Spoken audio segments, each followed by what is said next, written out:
ಯೋಗಕ್ಕೆ ಸೇರ್ಕೊ ಅಂತ ಹೇಳಿದ್ರು. 1-2 ಕಡೆ ಹೋಗಿ ಅವರು ಟೀಚಿಂಗ್ ನನಗೆ ಕಂಪ್ಲೇಂಟ್ ಅಂತಲ್ಲ, ಅಷ್ಟು ಇಷ್ಟ ಆಗದೆ ಇದ್ರೂ ನನಗೆ ಬೆನಿಫಿಟ್ಸ್ ಕಾಣೋಕ್ಕೆ ಶುರು ಆಯಿತು. ಅಂದರೆ ಏನೋ ನನಗೆ ಒಳ್ಳೇದಾಗ್ತಾ ಇದೆ ಅಂತ ಅನಿಸ್ತಾ ಇತ್ತು. ಆಮೇಲೆ ಕೋವಿಡ್ ಆದಮೇಲೆ ಆನ್ಲೈನಲ್ಲಿ ನಾನು ನಿಮ್ಮ ವೀಡಿಯೋಸ್ ನೋಡಿಕೊಂಡು ಮನೇಲಿ ಪ್ರಾಕ್ಟೀಸ್ ಮಾಡೋಕ್ಕೆ ಶುರು ಮಾಡಿದೆ. ಹೇಳಿದ್ರು ನಮ್ಮ ಮನೆಯವರು, ಹರ್ಷ ಹತ್ರ ಹೋಗ್ತಾ ಇದ್ದೆ, ಅವ್ರದ್ದೆಲ್ಲ ವೀಡಿಯೋಸ್ ಅಪ್ಲೋಡ್ ಮಾಡ್ತಾ ಇದ್ದಾರೆ, ನೋಡಿ ಮಾಡು ಅಂತ. ಆಲ್ಮೋಸ್ಟ್ ಒಂದು 5-6 ಮಂತ್ಸು ಡೈಲಿ ಒಂದು 40 ಮಿನಿಟ್ಸ್ ಆ ಥರ ಪ್ರಾಕ್ಟೀಸ್ ಮಾಡೋಕ್ಕೆ ಶುರು ಮಾಡಿದ್ಮೇಲೆ, ನೀವು ಇಲ್ಲಿ ಓಪನ್ ಮಾಡಿದ್ಮೇಲೆ ಹಿಂಗೆ ಬರ್ತಾ ಇದ್ದಾರೆ ಹರ್ಷ, ಮತ್ತು ನಾನು ಸೇರ್ಕೋತೀನಿ, ನೀನು ಬರ್ತೀಯಾ ಅಂತ ಹೇಳಿದ್ರು. ಸರಿ ಟ್ರಯಲ್ ಮಾಡ್ತೀನಿ, ಆನ್ಲೈನ್ ಮಾಡ್ಕೊಂಡಿದ್ದೀನಿ, ಆಫ್ಲೈನ್ ಹೆಂಗಿರುತ್ತೆ ಗೊತ್ತಿಲ್ಲ ಅಂತ 21 ಡೇಸ್ ಆಲ್ಮೋಸ್ಟ್ ನಾನು ಟ್ರಯಲ್ ಕ್ಲಾಸಸ್ಸಿಗೆ ಬಂದಿದ್ದು.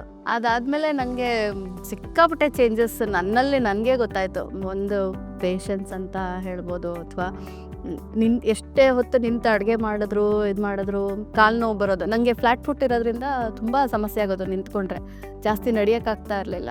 ತುಂಬ ಬೆನಿಫಿಟ್ಸ್ ಕಾಣಕ್ಕೆ ಶುರುವಾಯಿತು. ಹಾಗಾಗಿ ಕಂಟಿನ್ಯೂ ಮಾಡಿದೆ ನಾನು. ನನಗೆ ಇವಾಗ ನಡೆದ್ರೆ ಸುಸ್ತಾಗಲ್ಲ, ಎಷ್ಟು ಹೊತ್ತು ಕೂತ್ಕೊಂಡಿದ್ರೂ ಬೆನ್ನೋವು ಬರಲ್ಲ, ಆಮೇಲೆ ನಿದ್ದೆ ಚೆನ್ನಾಗಿ ಆಗ್ತಾಯಿದೆ. ಮಾತಾಡೋಕ್ಕಿಂತ ಮುಂಚೆ ಅಟ್ಲೀಸ್ಟ್ ನಾನು ಬೇರೆಯವ್ರ ಜಾಗದಲ್ಲಿ ಯಾವ ಥರ ನಾನು ಇದ್ದರೆ ಹೆಂಗಿರ್ಬೋದು ಅನ್ನೋ ಪರಿಸ್ಥಿತಿ, ಆ ಥರ ಯೋಚನೆ ಮಾಡಿ ಮಾತಾಡೋಂಥ ಶಕ್ತಿ ಬಂದಿದೆ ನನಗೆ ಇವಾಗ. ನನಗೆ ಅದು ಆ ಸ್ಟ್ಯಾಮಿನಾ ಇರೋದ್ರಿಂದನೋ ಗೊತ್ತಿಲ್ಲ, ಒಂದು ಹಾಸ್ಪಿಟಲ್ಗೆ ಹೋಗಿಲ್ಲ, ಒಂದು ಕ್ರೋಸಿನ್ ತೊಗೊಂಡಿಲ್ಲ, ತಲೆನೋವು ಅಂದರೆ ಯಾವುದು ಮಾತ್ರೆ ತೊಗೊಂಡಿಲ್ಲ, ಯಾವ ಔಷಧಿನೂ ತೊಗೊಂಡಿಲ್ಲ ನಾನು. 2 ವರ್ಷ ಆಯಿತು ನಾನು ಯೋಗ ಶುರು ಮಾಡಿದ್ಮೇಲಿಂದ. ನಂಗೆ ಯೂಶ್ವಲಿ ಕಾಲು ನೋವಿಗೆ, ಸೊಂಟ ನೋವಿಗೆ ಪೇನ್ ಕಿಲ್ಲರ್ಸ್ ಯಾವಾಗಲಾದರೂ ತೊಗೋತಾ ಇದ್ದೆ. ಈಗ 2 ವರ್ಷದಿಂದ ಒಂದು ದಿವಸ ನಾನು ಟ್ರೆಕ್ಕಿಂಗ್ ಹೋಗಿ ಬಂದ್ರೂ ನಾನು ಕಾಲೆಲ್ಲ ಊತ ಬಂದಿತ್ತು. ಒಂದು 2 ದಿವಸ ಪೇನ್ ಕಿಲ್ಲರ್ ಮಾತ್ರ ತೊಗೊಂಡಿಲ್ಲ. ಯೋಗ ಕ್ಲಾಸಿಗೆ ಬಂದಿತ್ತು, ಮತ್ತು ಸರಿ ಹೋಯ್ತು ವಾಪಸ್. ಮರ್ತೋಗಿದೆ ಯಾವಾಗ ಟ್ಯಾಬ್ಲೆಟ್ ತೊಗೊಂಡಿರೋದು ಅಂದರೆ ಮರ್ತೋಗಿದೆ. ಮಾನಸಿಕವಾಗಿ ತುಂಬ ನನಗೆ ಸ್ಟ್ರಾಂಗ್ ಆಗಿದ್ದೀನಿ ಅಂತ ಅನಿಸುತ್ತೆ. ಮುಂಚೆ ಯಾರೇ ಏನಾದರೂ ಹೇಳಿದ್ರು ತುಂಬ ಮನ್ಸಿಗೆ ತೊಗೋತಾ ಇದ್ದೆ, ತುಂಬ ಯೋಚನೆ ಮಾಡ್ತಾ ಇದ್ದೆ. ಆಮೇಲೆ ಸ್ಟ್ರೆಸ್ ತೊಗೊಳಕ್ಕೆ ಶಕ್ತಿ ಇರಲಿಲ್ಲ ನನಗೆ. ಈ ಮಕ್ಕಳೆಲ್ಲ ಸ್ವಲ್ಪ ಗಲಾಟೆ ಮಾಡಿದ್ರು, ಅಥವಾ ಯಾರೇ ಕಂಪ್ಲೇಂಟ್ ಹೇಳಿದ್ರು ತುಂಬ ಬೇಗ ಕೋಪ ಬರೋದು. ಇವಾಗ ನನ್ನ ಮಕ್ಳ ಮೇಲೆ ಕೋಪ ಬಂದರೆ ಅವ್ರ ಮೇಲೆ ತೋರಿಸ್ಕೊಳಕ್ಕಾಗಲ್ಲ ಅಂತ ಅದನ್ನು ಬೇರೆ ಥರದಲ್ಲಿ ತೋರಿಸ್ಕೊತಾ ಇದ್ದಿದ್ದು. ತುಂಬ ಡಿಪ್ರೆಷನ್ ಥರ ಇರ್ತಿತ್ತು ಯಾವಾಗಲೂ. ಅದೇ ಹೇಳಿದ್ನಲ್ಲ, ಹೌದು ಆಯಿತು ಪರಿಸ್ಥಿತಿ ಹಿಂಗೆ ಬಂದಿದೆ, ಅವ್ರ ಸ್ಥಾನದಲ್ಲಿ ಅವ್ರು ಸರಿಗಿರ್ಬೋದು, ನನ್ನ ಸ್ಥಾನದಲ್ಲಿ ನಾನು ಏನು ಮಾಡ್ಬೋದು ಅನ್ನೋ ಒಂಥರ ಯೋಚನೆ ಮಾಡೋ ಥರ ಮೆಂಟಲ್ ಇದು ಚೇಂಜ್ ಆಗಿದೆ ನಂದು ಇವಾಗ. ಬರೀ ಸ್ವಲ್ಪ ಜಾಸ್ತಿ ನೆಗೆಟಿವ್ ಥಾಟ್ಸೇ ಬರ್ತಾ ಇದ್ದಿದ್ದು. ಈಗ ಅದನ್ನು ನಾನು ಓವರ್ಕಮ್ ಮಾಡಿದ್ದೀನಿ ಅಂತ ಹೇಳ್ಬೋದು. ಅದು ನನಗೆ ಇವಾಗ ಯೋಗ ಮಾಡದೇ ಇದ್ದರೆ ಆ ಥರ ಪರಿಸ್ಥಿತಿ ಇದ್ದರೆ ಒಂಥರ ಸ್ಟ್ರೆಸ್ ಬರೋ ಥರ, ಯೋಗ ಮಾಡಿಲ್ಲ ಇವತ್ತು ಅನ್ನೋದೇ ಒಂದು ಸ್ಟ್ರೆಸ್ ಆಗೋ ಥರ ಪರಿಸ್ಥಿತಿ ಬಂದಿದೆ ನನಗೆ ಇವಾಗ 2 ವರ್ಷದಲ್ಲಿ. ತಾಳ್ಮೆ ತುಂಬ ಬಂದಿದೆ ಇವಾಗ, ತುಂಬ ಜಾಸ್ತಿ ಆಗಿದೆ. ಯಾವುದಕ್ಕೂ ಕೋಪ ಮಾಡ್ಕೊಳ್ಳಲ್ಲ, ತುಂಬ ಕಡಿಮೆ. ನನಗೆ ಕೋಪ ಮಾಡ್ಕೊಳ್ಳೋದು, ನನ್ನ ಪರಿಸ್ಥಿತಿಲಿ ಬೇರೆ ಯಾರೇ ಇದ್ದರೂ ತುಂಬ ಕೋಪ ಮಾಡ್ಕೊಳ್ಳೋರೇನೋ. ಈಗ 2 ವರ್ಷದಲ್ಲಿ ವ್ಯತ್ಯಾಸ ಕಂಡಿರೋದು ತುಂಬ, ಅಂದರೆ ನನಗೆ ಆಲ್ಮೋಸ್ಟ್ 80% ಕೋಪ ಕಡಿಮೆ ಆಗಿದೆ ಅಂತ ಹೇಳ್ಬೋದು. ಸಿಕ್ಕಾಪಟ್ಟೆ ಇಮ್ಮಿಡಿಯೇಟಾಗಿ ಕೋಪ ಬಂದ್ಬಿಡೋದು. ಮೋಸ್ಟ್ಲಿ ನನಗೆ ಬ್ರೀದಿಂಗ್ ಕಾನ್ಸಂಟ್ರೇಟ್ ಮಾಡೋದ್ರಿಂದ ಬಂದಿದೆ, ಗೊತ್ತಿಲ್ಲ ನನಗೆ ಅದು ಏನರಿಂದ. ಏಜು ಇರ್ಬೋದು, ಅದ್ರ ಜೊತೆಗೆ ಈ ಅಭ್ಯಾಸ ಮಾಡೋದ್ರಿಂದ ಅದು ಎರಡೂ ಮಿಕ್ಸಪ್ ಆಗಿ ಒಂಥರ ಮೆಚುರಿಟಿ ಅಂತಾರಲ್ಲ, ಅದು ನಂಗೆ 2 ವರ್ಷದಲ್ಲಿ ಕಾಣಿಸ್ತಾ ಇದೆ. ನನಗೆ ಮನಸ್ಸಿಗಂತೂ ತುಂಬ ಸಮಾಧಾನ ಇದೆ. ಅಂದರೆ ನಾನು ಮಾಡೋ ಈ ಯೋಗ ಅಭ್ಯಾಸ ಏನು, ಒಂದು 10 ಗಂಟೆಯಿಂದ ನಾನು 9:40ಕ್ಕೆ ಮನೆಯಿಂದ ಹೊರಟ್ಬಿಡ್ತೀನಿ. ಅದು ಎಷ್ಟೇ ಕಷ್ಟ ಆಗಲಿ 9:40-45ಕ್ಕೆ ಹೊರಟ್ಬಿಡ್ತೀನಿ. ನಂಗೆ ಫಸ್ಟ್ ಆಫ್ ಆಲ್ ಲೇಟಾಗಿ ಬರೋಕ್ಕೆ ಇಷ್ಟ ಇಲ್ಲ. ಅದಕ್ಕಿಂತ ಮುಂಚೆ ನನಗೆ ಇಲ್ಲಿ ತುಂಬ ಪೀಸ್ಫುಲ್, ಅಲ್ಲಿಂದ ಎಂಟರ್ ಆಗೋದಕ್ಕೆ ನನಗೆ ಎಲ್ಲ ನನ್ನ ಫ್ಯಾಮಿಲಿ ಅನ್ನೋದೇ ಮರ್ತೋಗಿರ್ತೀನಿ. ಅಂದರೆ ನಾನು ಒಂದು ನನ್ನ ಟೈಮ್ ಇದು, ಹಾಗಾಗಿ ನಾನು ಇದನ್ನು ಮಿಸ್ ಮಾಡ್ಕೊಳ್ಳೋಕ್ಕೆ ಇಷ್ಟನೇ ಪಡೋದಿಲ್ಲ. ನಂಗೆ ಯೋಗಕ್ಕೆ ಬರೋಕ್ಕೆ ತುಂಬ ಅಡಚಣೆಗಳು ಬರುತ್ತೆ. ಸುಮಾರು ಸಲ 10 ಗಂಟೆಗೆ ಬರೋಕ್ಕಾಗಲಿಲ್ಲ, 8 ಗಂಟೆಗೆ ಬರ್ತೀನಿ ನಾನು. ಇಲ್ಲಾಂದರೆ ಸಂಜೆ 6:15 ಬ್ಯಾಚಿಗಾದರೂ ಬರ್ತೀನಿ. ಒಟ್ಟು ಮಿಸ್ ಮಾಡ್ಕೊಳಕ್ಕಂತೂ ಇಷ್ಟಪಡಲ್ಲ ನಾನು. ನಾನು ಕ್ಲಾಸಲ್ಲಿ ಮಾಡುವಾಗ ಆ ಥರ ಏನಾದರೂ ಆದರೆ ಅಕ್ಕಪಕ್ಕದವ್ರನ್ನ ನೋಡ್ತೀನಿ. ನನಗಿಂತ ಸ್ವಲ್ಪ ಏಜಲ್ಲಿ ದೊಡ್ಡವರಿದ್ದು ಮಾಡ್ತಾ ಇದ್ದಾರೆ ಅಂದರೆ ನಾನು ಪುಷ್ ಮಾಡ್ಕೊಳಕ್ಕೆ ನೋಡ್ತೀನಿ. ಇಲ್ಲ ಅಂದರೆ ನಿಮ್ಮನ್ನು ನೋಡ್ತೀನಿ, ಅಂದರೆ ಹೇಳ್ಕೊಡೋರನ್ನ ನೋಡ್ತೀನಿ. ಸೊ ಅವ್ರ ಥರ ಆಗಬೇಕು ಅಥವಾ ನನಗೆ ಹೆಂಗೆ ಹೇಳಬೇಕು ಅಂತ ಅರ್ಥ ಆಗ್ತಾಯಿಲ್ಲ. ಅವ್ರಿಗೆ ಆಗ್ತಾಯಿದೆ, ನನಗೆ ಯಾಕೆ ಆಗಲ್ಲ ಅನ್ನೋ ಒಂಥರ ಇನ್ನೊಂದು ಸ್ವಲ್ಪ ಪುಷ್ ಮಾಡೋಣ ಅಂತ ಹೇಳ್ಕೊಂಡು, ನೋವು ಇದ್ರೂ ಸುಮಾರು ಸಲ ನೋವಾಗಿದೆ, ಬೈಕೊಂಡಿರೋದು ಉಂಟು. ಅಯ್ಯೋ ಇಷ್ಟೆಲ್ಲ ಬೇಕಾ ನನಗೆ ಈ ವಯಸ್ಸಿಗೆ? ನಾನೇನು ಒಲಿಂಪಿಕ್ಸ್ಗೆ ಹೋಗಬೇಕಾಗಿಲ್ಲ, ಎಲ್ಲೂ ಏನು ಟ್ರೆಕ್ಕಿಂಗ್ ಹೋಗಬೇಕಾಗಿಲ್ಲ, ಅಥವಾ ಬೇರೆ ಇನ್ನೇನಾದರೂ ಕಾಂಪಿಟೇಷನು ಚಾಂಪಿಯನ್ಶಿಪ್ಗೆ ಎಲ್ಲೂ ಹೋಗಿ ನಾನು ಪ್ರದರ್ಶನ ಕೊಡಬೇಕಾಗಿಲ್ಲ, ಬೇಕಾ ನನಗೆ ಅಂತ ಅನಿಸುತ್ತೆ. ಬಟ್ ಅದರಿಂದ ನನಗೆ ಇವಾಗೇನೋ ಆ ನೋವಿದ್ರೆ ಒಂಥರ ಖುಷಿ ಆಗ್ತದೆ, ಆ ನೋವು ತಡ್ಕೊಳ್ಳೋದು.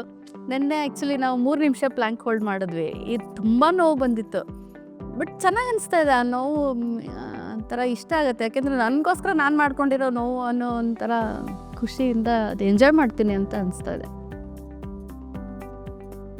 ಮನೇಲೇನು ಪ್ರಾಕ್ಟೀಸ್ ಮಾಡ್ತಾ ಇರಲಿಲ್ಲ, ಬಟ್ ಅದು ಇಮಿಡಿಯೇಟಾಗಿ ಎಫೆಕ್ಟ್ ಕಾಣಿಸೋದೇನೋ ಗೊತ್ತಿಲ್ಲ ಅವ್ರಿಗೆ. ಅಂದರೆ ಕೋಪ ಮಾಡ್ಕೊಳ್ಳೋದಾಗಲಿ ಅಥವಾ ಸಿಡಿ ಆಗೋದು. ಯಾಕೆಂದರೆ ನಾನು ಕ್ಲಾಸ್ಗೆ ಹೋಗ್ತಾ ಇಲ್ಲ ಅನ್ನೋ ಒಂದು ಇದರಿಂದ ಬೇರೆ ಥರ ಬಿಹೇವ್ ಮಾಡ್ತಾ ಇದ್ದೋ ಏನೋ ನನಗೆ ಅಷ್ಟು ಗೊತ್ತಿಲ್ಲ. ನಿಂಗೆ ಯೋಗ ಹೋಗ್ತಾ ಇಲ್ಲ, ಅದಕ್ಕೆ ನಿಂಗೇನೋ ಒಂಥರ ಅನಿಸ್ತದಲ್ಲ ಅಂತ ನಮ್ಮ ಅತ್ತೆ ಕೇಳೋರು ಮುಂಚೆ. ನಮ್ಮ ತಂದೆ ಈಗ ಏಪ್ರಿಲಲ್ಲಿ ಹಾಸ್ಪಿಟ್ಲೈಸ್ ಆದರು. ಆವಾಗ ಯೋಗಕ್ಕೆ ಬರೋಕ್ಕಾಗಲಿಲ್ಲ ನನಗೆ. ಹಾಸ್ಪಿಟ್ಲಿಗೆ ಹೋಗಿ ಬಂದೆ. ಆ್ಯಕ್ಚುಲಿ ಅವ್ರು ಹೇಳಿದ್ರು, ನಂಗೆ ನಿಮಗೆ ನಿದ್ದೆ ಮಾತ್ರೆ ಕೊಡ್ತೀನಿ, ಬೇಕಿದ್ರೆ ತೊಗೊಳ್ಳಿ ಅಂತ.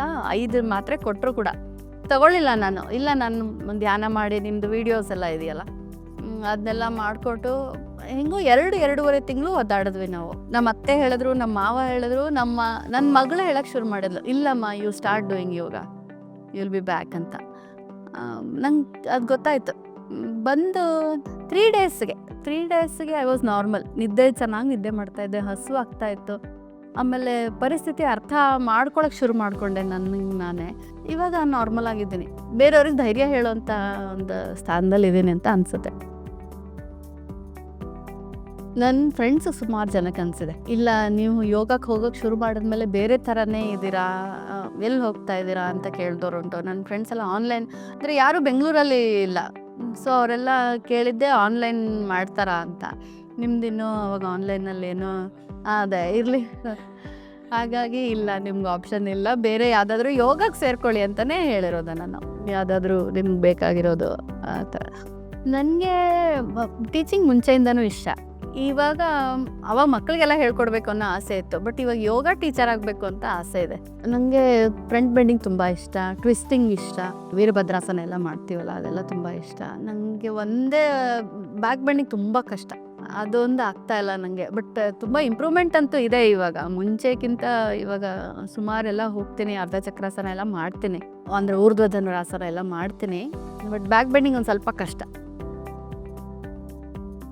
ತುಂಬ ಲಿಮಿಟ್ ಆಗಿದೆ ಊಟ, ತಿನ್ನಬೇಕು ಅಂತ ಅನ್ಸಲ್ಲ. ಕ್ರೇವಿಂಗ್ಸ್ ಆ ಥರ ಹೇಳ್ತಾರಲ್ಲ, ನಂಗೆ ಆ ಥರ ಅನ್ಸಲ್ಲ. ಮುಂಚೆ ನಾನು ಊಟ ಮಾಡ್ತಾ ಇದ್ದಿದ್ದು ನನಗೆ ವ್ಯತ್ಯಾಸ ಗೊತ್ತಾಗುತ್ತೆ. ಇವಾಗ ಇಷ್ಟು ಅನ್ನ ಹಾಕೊಂಡ್ಬಿಟ್ರೆ ನನಗೆ ಹೊಟ್ಟೆ ತುಂಬಿಡುತ್ತೆ. 1 ಚಪಾತಿ ಇತ್ತು ಅಂದರೆ 1 ಚಪಾತಿ, ಒಂದಿಷ್ಟು ಅನ್ನ. ಹಸು ಆಗಲ್ಲ. ನಮ್ಮ ಅತ್ತೆ ಅದೇ ಕೇಳ್ತಾರೆ, ಈ ವಯಸ್ಸಿಗೆ ಏನು ತಿಂದ್ರು ಕಲ್ ತಿಂದ್ರು ಜೀರ್ಣ ಮಾಡ್ಕೋಬೇಕು ಅಂತಾರೆ, ನೀನೇನು ಇಷ್ಟೇ ತಿಂತೆ. ಬ್ರೇಕ್ಫಾಸ್ಟ್ ಮಾಡಲ್ಲ ನಮ್ಮ ಮನೇಲಿ, ತಿನ್ನಲ್ಲ ನಾವು. ಒಂದು ಕಾಫಿ ಬಿಡಕ್ಕೆ ಆಗಲ್ಲ ಅಂತ ಹೇಳಿ ಒಂದು ಲೋಟ ಕಾಫಿ ಕುಡಿತೀನಿ. ನೀವು ಜ್ಯೂಸ್ ಎಲ್ಲ ಹೇಳಿದ್ಮೇಲೆ ಜ್ಯೂಸ್ ಎಲ್ಲ ಕುಡಿಯೋಕ್ಕೆ ಶುರು ಮಾಡಿದೆ. ಅದೆಲ್ಲ ಅದು ಕುಡಿದ್ಮೇಲೆ ಊಟ ಕೂಡ ಮಾಡಬೇಕು ಅನ್ನಿಸ್ತಾ ಇಲ್ಲ ನನಗೆ ಇವಾಗ. ಮಧ್ಯಾಹ್ನ ನಮ್ಮ ಅತ್ತೆ ಬೈಯಕ್ಕೆ ಶುರು ಮಾಡಿದ್ಮೇಲೆ ಇವಾಗ ಒಂದು 2 ವಾರದಿಂದ ಜ್ಯೂಸ್ ಬಿಡಿಸಿದ್ದಾರೆ, ಇಲ್ಲ ಮಧ್ಯಾಹ್ನ ನೀನು ಊಟ ಮಾಡು ಅಂತ ಹೇಳಿ. ಖಂಡಿತ ನಾನು ಸುಮಾರು ವಿಷಯಗಳಲ್ಲಿ ನಿಮ್ಮ ಬಗ್ಗೆ ಹೇಳ್ಬೋದು. ಒಂದು, ಸುಮ್ಮನೆ ಪ್ರೀಚ್ ಮಾಡಲ್ಲ, ನೀವು ಅಭ್ಯಾಸ ಮಾಡಿರೋದನ್ನೇ ನಮಗೆ ಹೇಳ್ಕೊಡ್ತೀರಾ. ನೀವು ಯಾವುದೇ ರೀತಿಯಾಗಿ, ಈಗ ಫುಡ್ ಹ್ಯಾಬಿಟ್ಸಲ್ಲಾಗಲಿ ಅಥವಾ ಯೋಗಾಭ್ಯಾಸದಲ್ಲಾಗಲಿ ಅಥವಾ ನೀವು ತಿಳ್ಕೊಂಡಿರೋದನ್ನ ನಮಗೆ ವಿಚಾರವನ್ನು ಹಂಚ್ಕೊಳ್ಳೋದು ಯಾವಾಗಲೂ. ಸೊ ಅದು ನಮಗೆ ಇಷ್ಟ ಆಗುತ್ತೆ, ಪ್ರಾಕ್ಟಿಕಲ್ ಅಂತ ಅನಿಸುತ್ತೆ. ಸುಮಾರು ವೀಡಿಯೋಸ್ ಎಲ್ಲ ನೋಡ್ಬೋದು, ರೀಲ್ಸ್ ಎಲ್ಲ ಸುಮಾರು ಬರ್ತಾ ಇರ್ತವೆ, ಹಂಗೆ ಮಾಡಬೇಡಿ, ಹಿಂಗೆ ಮಾಡಿ, ಅದನ್ನು ತಿನ್ನಬೇಡಿ, ಇದನ್ನು ತಿನ್ನಿ ಅಂತ ಹೇಳ್ಬಿಡ್ತಾರೆ. ನಾವು ಅದನ್ನು ತೊಗೋಬೇಕು ಅಂತಲೂ ಅನಿಸಲ್ಲ, ಯಾಕೆಂದರೆ ಪ್ರಯತ್ನ ಮಾಡೋಕ್ಕಿಂತ ಮುಂಚೆ ಬೇಡಪ್ಪ ಸುಮ್ಮನೆ ಯಾಕೆ ಒಂದ್ಸಲ ತೊಗೊಳೋದು.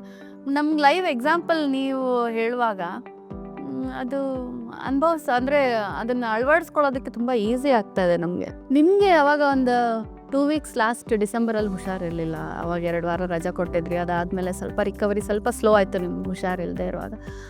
ಅದೇ ಅವಾಗ ನೋಡಿದಾಗ ನಮಗೆ ಇವ್ರು ಇಷ್ಟು ಸಾಧನೆ ಮಾಡ್ತಾರೆ. 1 ನಿಮಿಷ ನಾನು ಹೇಳೋದು ಅದೇ, ನಮ್ಮ ಮನೆಯವ್ರಿಗೆ ಹೇಳ್ತಾ ಇರ್ತೀನಿ, ಯಾವಾಗಲೂ ಏನಾದರೂ ಮಾಡ್ತಾ ಇರ್ತಾರೆ ಹರ್ಷ, ಸುಮ್ಮನೆ ಕೂತಿರೋದು ನೋಡೇ ಇಲ್ಲ, ಎಷ್ಟೊಂದು ಜನ ನಾವು ಯೋಗಕ್ಕೆ ಹೋಗಿದ್ದೀನಿ ನಾನು ಸುಮಾರು ಕಡೆ. ನಮ್ಮ ಜೊತೆ ಕುತ್ಕೊಂಡು ಅವರು ಹರಟೆ ಹೊಡೆದಿರೋದಿದೆ. ಎಷ್ಟೊಂದು ಸಲ 40 ನಿಮಿಷ ಹರಟೆ ಹೊಡೆದು 20 ನಿಮಿಷ ಯೋಗ ಮಾಡಿ ಮನೆಗೆ ಬಂದಿರೋದಿದೆ. ಆ ಥರ ಯಾವತ್ತೂ ನನಗೆ ಅನಿಸಿಲ್ಲ. ನಾನು 2 ವರ್ಷದಲ್ಲಿ ನೋಡಿರೋದು, ಅವಾಗ ಹುಷಾರು ಇಲ್ದಿರುವಾಗ ನೀವು ಕೂತಿರೋದು ನೋಡಿರೋದಷ್ಟೇ. ಅಂದರೆ ಅದು ಸ್ವಲ್ಪ ರಿಕವರಿ ಲೇಟ್ ಆಯ್ತಲ್ಲ, ತುಂಬ ವೀಕ್ನೆಸ್ ಇತ್ತು ಅಂತ ಹೇಳಿ ಅವಾಗೇ ನಾನು ನೋಡಿದ್ದಷ್ಟೇ ನಿಮ್ಮನ್ನು. ಅದು ಬಿಟ್ಟರೆ ಯಾವಾಗಲೂ ನಾವು ಒಂಥರ ಆದರ್ಶ ವ್ಯಕ್ತಿ ಅಂತ ಹೇಳಿದ್ರೆ ನಿಮ್ಮ ಹೆಸರು ತೊಗೋಬೋದು. ಆ ಥರ ನಾನು ಬೇರೆಯವ್ರಿಗೆ ಹೇಳೋದು ಅದೇ. ನನಗೆ ದೇವ್ರ ದಯದಿಂದ ಯಾವ ತೊಂದರೆನೇ ಇಲ್ಲ ಅಂತಲೂ ಹೇಳ್ಕೊಬೋದು. ಅಷ್ಟು ಒಂಥರ ಸ್ಟ್ರಾಂಗ್ ಆಗಿದ್ದೀನಿ ನಾನು, ಮನಸ್ಸಿಂದನೂ ಸ್ಟ್ರಾಂಗ್ ಆಗಿದ್ದೀನಿ, ದೈಹಿಕವಾಗೂ ಸ್ಟ್ರಾಂಗ್ ಆಗಿದ್ದೀನಿ ಅಂತ ಅನ್ಸುತ್ತೆ. ಇಲ್ಲ, ನನಗೆ ಮುಂಚೆ ನಾನು ಸ್ವಲ್ಪ ಪೊಸೆಸಿವ್ ಆಗಿರ್ತಾ ಇದ್ದೆ. ಏನು ಇವ್ರು ಬೇಗ ಬರೋದಿಲ್ಲ ಆ ಥರ ಎಲ್ಲ ಯೋಚನೆ ಮಾಡೋಳು. ಎಲ್ಲೂ ಹೋಗ್ತಾ ಇಲ್ಲ ನಾವು, ಆಮೇಲೆ ತುಂಬ ಟೈಮ್ ಸ್ಪೆಂಡ್ ಮಾಡ್ತಾ ಇಲ್ಲ. ಈಗ ಒಂದು 10 ನಿಮಿಷ ನಾನು ಅವ್ರ ಜೊತೆಗೆ ಮಾತಾಡ್ತೀನಿ. ಈಗಲೂ ಅದೇ ಸೇಮ್ ಸಿಚುವೇಶನ್, ಇವಾಗೇನು ಚೇಂಜ್ ಆಗಿಲ್ಲ. ಅವ್ರೇನು ಬೇಗ ಬರೋದಿಲ್ಲ, ಆಮೇಲೆ ತುಂಬ ಸುತ್ತಕ್ಕೆ ಹೋಗಲ್ಲ. ಆಮೇಲೆ ನಮ್ಮ ಮನೇಲಿ ಬರೋರು ಹೋಗೋರು ಜಾಸ್ತಿ ಇರ್ತಾರೆ. ಸೊ ಎಲ್ಲರನ್ನೂ ಒಂದೇ ಥರ ಟ್ರೀಟ್ ಮಾಡೋವಂಥ ಮನಸ್ಥಿತಿ ಬಂದಿದೆ ಇವಾಗ. ಅಂದರೆ ಪರಿಸ್ಥಿತಿ ಅರ್ಥ ಮಾಡ್ಕೊಳ್ಳೋ ಕೆಪಾಸಿಟಿ ಬಂದಿದೆ. ಹೌದು, ಪಾಪ ಅವ್ರಿಗೂ ಕೆಲಸ ಇರುತ್ತೆ. ಆ ಥರ ಅವ್ರ ಸ್ಥಿತಿಲಿದ್ದು ಯೋಚನೆ ಮಾಡೋ ಶಕ್ತಿ ಬಂದಿದೆ. ಕೆಲವೊಂದು ಸಲ ಅದು ನನಗೆ ಒಳ್ಳೇದಲ್ಲ ಅಂತಲೂ ಅನ್ನಿಸ್ತಾ ಇದೆ. ಇವಾಗ ನಾನು ನಮ್ಮ ಮನೆಯವ್ರಿಗೆ ಹೇಳ್ತಾ ಇರ್ತೀನಿ, ತುಂಬ ಅರ್ಥ ಮಾಡ್ಕೊಳಕ್ಕೆ ಕಲ್ತ್ಬಿಟ್ಟಿದ್ದೀನಿ ರೀ ನಾನು, ಭಾಳ ಕಷ್ಟ. ಅದಕ್ಕೆ ನೀವು ಟೇಕ್ ಇಟ್ ಫಾರ್ ಗ್ರಾಂಟೆಡ್ ಅಂತ ಹೇಳಿ ಇನ್ನೂ ಜಾಸ್ತಿ ಮಾಡ್ತಾ ಇದ್ದೀರಾ ಅಂತ ನಮ್ಮ ಮನೆಯವ್ರಿಗೆ ರೇಗಿಸ್ತಾ ಇರ್ತೀನಿ ನಾನು. ಅವ್ರದ್ದು ಒಂದು ಸ್ಪೇಸ್ ಇರುತ್ತೆ. ಸೊ ಅವ್ರು ನನಗೆ ಫ್ರೆಂಡ್ಸ್ ಜೊತೆ ಹೋಗ್ತಾರೆ ಎಲ್ಲ ಕಡೆ. ಅವ್ರದ್ದೇನು ನೆನ್ನೆ ಎಲ್ಲ ಹೋಗಿ ಬಂದರು ಅವರು. ನನಗೇನು ಅನಿಸ್ತಾ ಇಲ್ಲ. ಮುಂಚೆ ಆದರೆ ನಾನು ಅವ್ರ ಜೊತೆ ಹೋಗಬೇಕು, ನಾನು ಬರ್ತೀನಿ ಅಂತ, ಅಂದರೆ ಚಿಕ್ಕ ಮಕ್ಕಳು ಹಠ ಮಾಡ್ತಾರಲ್ಲ ಆ ಥರ ಹೋಗ್ತಾ ಇದ್ದೆ. ಈಗ ಇಲ್ಲ, ನೀವು ಹೋಗಿ ಬರ್ರಿ, ನಾನು ಆರಾಮಾಗಿ ಮನೆಗೆ ಇರ್ತೀನಿ ನಾನು. ಹೌದು, ಅದಿದೆ. ಈಗ ಸ್ವಲ್ಪ ಬಂದಿದೆ. ಆಯಿತು, ಅವ್ರಿಗೆ ನಂದು ನನಗೆ ಅನ್ನೋ ಥರ ಬಂದಿದೆ. ಈಗ ನಮ್ಮ ಅತ್ತೆ ಮಾವಂದು ಅಷ್ಟೇ, ಹೇಳೋಷ್ಟು ಹೇಳ್ತೀನಿ. ಮುಂಚೆ ಎಲ್ಲ ತುಂಬ ತಲೆ ಕೆಡ್ಸ್ಕೊತಾ ಇದ್ದೆ. ಇವ್ರಿಗೇನಾದ್ರೂ ಆಗ್ಬಿಟ್ರೆ ನಾನು ನೋಡ್ಕೋಬೇಕಲ್ಲ ಅನ್ನೋ ಒಂಥರ ಭಯ ಇತ್ತು ಏನೋ. ಆಯಿತು, ಪರಿಸ್ಥಿತಿ ಬಂದರೆ ಎದುರಿಸಿದ್ರೆ ಆಯ್ತು ಬಿಡು, ಎಷ್ಟು ಹೇಳೋದು ಅವ್ರಿಗೆ. ಮಕ್ಳಿಗೂ ಅಷ್ಟೇ, ಮಕ್ಳ ವಿಷಯದಲ್ಲಿ ತುಂಬ ನಾನು ಬದಲಾಗಿದ್ದೀನಿ. ನಾನು ನಮ್ಮ ಮನೆಯವ್ರಿಗೆ ಹೇಳ್ತಾ ಇರ್ತೀನಿ, ನೀವು ನಂತರ ಆಡೋಕ್ಕೆ ಶುರು ಮಾಡಿಬಿಟ್ಟಿದ್ದೀರಾ ಅಂತ. ನಮ್ಮ ಮಕ್ಕಳು ಈ ಏಜಲ್ಲಿ ನಾವು ಸರಿ ಮಾಡಲಿಲ್ಲ ಅಂದರೆ ಮುಂದೆ ಕಷ್ಟ ಅನ್ನೋ ಥರ ಯೋಚನೆ ಮಾಡ್ತಾಯಿದ್ದೆ. ಆಮೇಲೆ ಒಂದ್ಸಲ ಕುತ್ಕೊಂಡು ಹೀಗೆ ಯೋಚನೆ ಮಾಡುವಾಗ ಆಯಿತು, ನಮಗೂ ಯಾರು ಹೇಳಿಲ್ಲ, ನೋಡಿ ಕಲ್ತಿರೋದು. ಈಗ ಸುಮಾರು ದಿನ ಕಲಿತಾ ಇದ್ದೀವಿ. ನಮ್ಗೆ ಇದು ಯೋಗ ಬಗ್ಗೆ ಏನು ಗೊತ್ತೇ ಇರಲಿಲ್ಲ. ಹಂಗೆ ನೋಡಿದ್ರೆ ಇವಾಗ ಎಷ್ಟು ನನಗೆ ಒಂದು ಹೊರಗೆ ಹೋಗ್ತಾ ಇದ್ದೀನಿ, ಒಂದು 4 ಜನ ಜೊತೆ ಮಾತಾಡ್ತಾ ಇದ್ದೀನಿ, ಒಂದು ಯಾರೋ ಒಬ್ಬರನ್ನ ಐಡಲ್ ಅಂತ ನಾನು ನೋಡ್ಕೊತಾ ಇದ್ದೀನಿ ಅಂತ ಹೇಳಿದ್ರೆ ಅವ್ರಿಗೂ ನಾಳೆ ಆ ಥರ ಒಂದು ಬರ್ಬೋದು. ಮುಂದಿಂದು ಏನೂ ಗೊತ್ತಿಲ್ಲ. ಸೊ ನಾನು ಎಲ್ಲರನ್ನೂ ತಿದ್ದುತ್ತೀನಿ ಅನ್ನೋದಕ್ಕಿಂತ ಮುಂಚೆ ನನ್ನನ್ನು ನಾನೇ ತಿದ್ಕೋಬೇಕು ಅಂತ ಹೇಳಿ ಇವಾಗ ಆಯಿತು, ನೀ ಹೋಗಿ ಬರ್ತೀಯಾ, ಹೋಗ್ಬಾ, ಇಷ್ಟೊತ್ತೊಳಗೆ ಬಂದ್ಬಿಡು, ಆ ಥರ ಹೇಳೋವಂಥ ಇದು ಬಂದಿದೆ ಇವಾಗ. ಅಮ್ಮ ನೀನು ಏನು ಅಂತ ಇಲ್ಲಲ್ಲಮ್ಮ, ನನಗೆ ಟೆನ್ಷನ್ ಆಗ್ತಾ ಇದೆ ಅಂತ ಇರ್ತಾಳೆ ನನ್ನ ಮಗಳು. ನೀನು ಬೈತಾ ಇದ್ರೇ ಚೆನ್ನಾಗಿ ಅಂತ. ನಾನು ಸುಮ್ಮನೆ ಬೈದು ನಿನ್ನ ಹತ್ರ ಯಾಕೆ ಕೆಟ್ಟೋಳಾಗಲಿ, ನಾನು ಇನ್ಮೇಲೆ ಬೈಯೋಕ್ಕೆ ಹೋಗಲ್ಲ, ನಿನ್ನ ತಪ್ಪು ಸರಿ ಗೊತ್ತು, ಅದು ನೋಡ್ಕೊಂಡು ಹೋಗ್ರಿ ಅಂತ ಹೇಳ್ತಾ ಇದ್ದೀನಿ ಇವಾಗ. ಇಲ್ಲ, ನನಗೆ ಬೇರೆಯವ್ರು ಹೇಳೋದಕ್ಕಿಂತ ನನಗೆ ಖುಷಿ, ತುಂಬ ಖುಷಿ ಇದೆ, ತುಂಬ ಸಮಾಧಾನ ಇದೆ. ಆಮೇಲೆ ನನಗೆ ಪ್ರೌಡ್ ಫೀಲ್ ಅಂತೂ ಇದೆ. ನಾನು ಒಂದು 2 ವರ್ಷದಲ್ಲಿ ತುಂಬ ಬದಲಾಗಿದ್ದೀನಿ ಅನ್ನೋದು. ಅದು ಒಳ್ಳೆ ದಾರಿಲಿ. ನೆಗೆಟಿವ್ ಆಗಿ ನಾನೇನು ಯಾರಿಗೂ ಕೆಟ್ಟದ್ದು ಮಾಡ್ತಾ ಇಲ್ಲ, ಯಾರಿಗೂ ಕೆಟ್ಟದ್ದು ಬಯಸ್ತಾ ಇಲ್ಲ. ಎಲ್ರಿಗೂ ಅವ್ರವ್ರ ಟೈಮ್ ಕೊಡ್ತಾ ಇದ್ದೀನಿ, ನನ್ನ ಟೈಮು ನಾನು ತೊಗೋತಾ ಇದ್ದೀನಿ. ಹಾಗಾಗಿ ಎಲ್ಲರೂ ನಮ್ಮ ಮನೇಲಿ ನೆಮ್ಮದಿಯಿಂದ ಇದ್ದೀವಿ ಅಂತ ಹೇಳ್ಬೋದು ಈಗ ಒಂದು 2 ವರ್ಷದಿಂದ. ಇಲ್ಲ, ಮುಂಚೆ ನಾನೊಬ್ಬಳೇ ತುಂಬ ಸಫರ್ ಮಾಡ್ತಾ ಇದ್ದೆ. ಅವರೆಲ್ಲ ಆರಾಮಾಗೇ ಇದ್ರು, ನಾನು ತುಂಬ ಸಫರ್ ಮಾಡ್ತಾ ಇದ್ದೆ. ಅದೇ ಯೋಚನೆ ಮಾಡಿ ಇವ್ರುಗಳೆಲ್ಲ ಹೆಂಗಪ್ಪ ನಾನು ಇವ್ರನ್ನೆಲ್ಲ ನೋಡ್ಕೊಳ್ಳೋದು, ನಾನೇ ಒಳ್ಳೆ ಆಕಾಶ ತಲೆ ಮೇಲೆ ಬಿದ್ದೋರು ಥರ, ಅಥವಾ ನಂದು ಹೆಗಲ ಮೇಲೇ ಈ ಸಂಸಾರ ಜವಾಬ್ದಾರಿ ಎಲ್ಲ ಇದೆಯೋ ಆ ಥರ ಯೋಚನೆ ಮಾಡ್ತಾ ಇದ್ದೆ. ಇವಾಗ ನನಗೆ ಅನ್ಸೋದೇ ಇಲ್ಲ. ನನಗೆ ಆಯ್ತಾ, ನೀನು 4 ಗಂಟೆಗೆ ಎದ್ದು ಡಬ್ಬಿ ಕಟ್ಟು ಅಂತಂದ್ರೂ ನಾನು ಮುಂಚೆ ಯೋಚನೆ ಮಾಡೋಳು, ಬೆಳಗ್ಗೆ ಹೇಳ್ಬೇಕಾ ಅನ್ನೋದೇ ಯೋಚನೆ ಮಾಡ್ತಾ ಇದ್ದೆ. ಯಾಕಂದರೆ ರಾತ್ರಿ ನಿದ್ದೆ ಆಗ್ತಾ ಇರಲಿಲ್ಲ, ಮಧ್ಯಾಹ್ನ ಮಲಗ್ತಾ ಇರಲಿಲ್ಲ. ಇವಾಗ ಹಂಗಿಲ್ಲ, ಮಲಗಿದ ತಕ್ಷಣ ಎಚ್ಚರ ಇರಲ್ಲ, ಮತ್ತೆ ಮಧ್ಯಾಹ್ನನೂ ಮಲಗಲ್ಲ. ನಾನು ಬೆಳಗ್ಗೆ 4:40 4:50 ಎದ್ಬಿಟ್ರೆ ಮತ್ತೆ ರಾತ್ರಿ 10:10ವರೆಗೆ ಮಲ್ಕೊಳ್ಳೋದು. ತುಂಬ ಬದಲಾವಣೆ ಆಗಿದೆ ಹರ್ಷ. ನನಗೆ ಅದು ಇದನ್ನು ಮಾತ್ರ ನಾನು ಲೈಫ್ ಲಾಂಗ್ ಇದನ್ನು ಬಿಡೋಕ್ಕೆ ಇಷ್ಟನೇ ಪಡಲ್ಲ. ಆ ಥರ ಬಿಡೋಂಥ ಪರಿಸ್ಥಿತಿನೂ ಬರಬಾರ್ದು ಅಂತಲೇ ದೇವರಲ್ಲಿ ಕೇಳ್ಕೊಳ್ಳೋದು. ತುಂಬ ಜನಕ್ಕೂ ಹೇಳಿದ್ದೀನಿ ನಾನು ಯೋಗ. ನಮ್ಮ ಅತ್ತಿಗೆ ಎಲ್ಲ ತುಂಬ ಒದ್ದಾಡ್ತಾ ಇದ್ದಾಳೆ, ಬೆನ್ನು ನೋವು ಈ ನೋವು ಅಂತ. ಈ ಸೂರ್ಯ ನಮಸ್ಕಾರ ಮಾಡು ಆ ಥರ. ಅಂದರೆ ಕ್ಲಾಸ್ಗೆ ಹೋಗು ಅಂದರೆ ಅವಳು ವರ್ಕಿಂಗು ಮಾಡೋಕ್ಕಾಗಲ್ಲ. ಸೊ ನನಗೆ ಗೊತ್ತಿರೋದನ್ನ ನಾನು ಅವ್ರಿಗೆ ಹೇಳ್ತಾ ಇದ್ದೀನಿ. ಅಟ್ಲೀಸ್ಟ್ ಒಂದಿಷ್ಟು ಪ್ರಾಣಾಯಾಮ ಮಾಡ್ಕೊ, ಒಂದು 12 ಸೂರ್ಯ ನಮಸ್ಕಾರ ಮಾಡೋದು ಸಾಕು ಫಸ್ಟು. ಕೆಟ್ಟ ಮೇಲೆ ಬುದ್ಧಿ ತಂದ್ಕೊಳ್ಳೋಕ್ಕಿಂತ ನಮಗೆ ದೇವರು ಆ ಶಕ್ತಿ ಕೊಟ್ಟಿದ್ದಾನೆ, ಅದನ್ನು ಕರೆಕ್ಟಾಗಿ ಉಪಯೋಗಿಸ್ಕೋಬೇಕು ಅಂತ ಅನಿಸುತ್ತೆ. ತುಂಬ ಅನುಭವಿಸಿ ಯಾರು ಎಷ್ಟು ಶಿಸ್ತಿನ ಲೈಫ್ ಇದ್ದರೂ ಮುಂದೆ ಯಾವ ಥರ ಅನುಭವಿಸ್ತೀವಿ ಅಂತ ಗೊತ್ತಿಲ್ಲ. ಯಾಕೆಂದರೆ ನಾವು ತಿನ್ನೋ ಪದಾರ್ಥಗಳೆಲ್ಲ ಆ ಥರ ಇದೆ. ಸೊ ಅಟ್ಲೀಸ್ಟ್ ದೈಹಿಕವಾಗಿ ನಾವು ಸ್ಟ್ರಾಂಗ್ ಆಗಿದ್ದರೆ ಅದನ್ನೆಲ್ಲ ತಡ್ಕೊಳ್ಳೋ ಶಕ್ತಿ ಇರುತ್ತೆ ಅಂತ ಅನಿಸುತ್ತೆ. ಇಲ್ಲಾಂದರೆ ತುಂಬ ಒದ್ದಾಡಬೇಕು. ಈಗಿನ ಪರಿಸ್ಥಿತಿ ನಮ್ಮ ನೆಕ್ಸ್ಟ್ ಜನ್ರೇಷನ್ ಈ ಮಕ್ಕಳನ್ನೆಲ್ಲ ನೋಡಿದ್ರೆ ಗೊತ್ತಿಲ್ಲ ನಮಗೆ ಅವರು ಯಾವ ಥರ ಇರುತ್ತೆ ಅವ್ರ ಲೈಫ್ ಸ್ಟೈಲು ಅದೆಲ್ಲ. ನಾವು ಅಟ್ಲೀಸ್ಟ್ ಅವ್ರಿಗೆ ಒಂದು ದಾರಿ ಹಾಕ್ಕೊಡ್ಬೇಕು ಅಂತ ಅನಿಸ್ತದೆ. ಒಂದು ಶಿಸ್ತುಬದ್ಧ ಜೀವನ ಇರಲೇಬೇಕು ಎಲ್ರಿಗೂ. ಅದು ಆಮೇಲೆ ರಿಪೇರಿ ಮಾಡ್ಕೊಳ್ಳೋಕ್ಕಿಂತ ಮುಂಚೆನೇ ಒಂದು ಸ್ವಲ್ಪ ನಮ್ಮನ್ನು ನಾವು ಚೂಟ್ಕೊಂಡು ಎದ್ದೇಳಬೇಕು ಅಂತ ಅನಿಸುತ್ತೆ.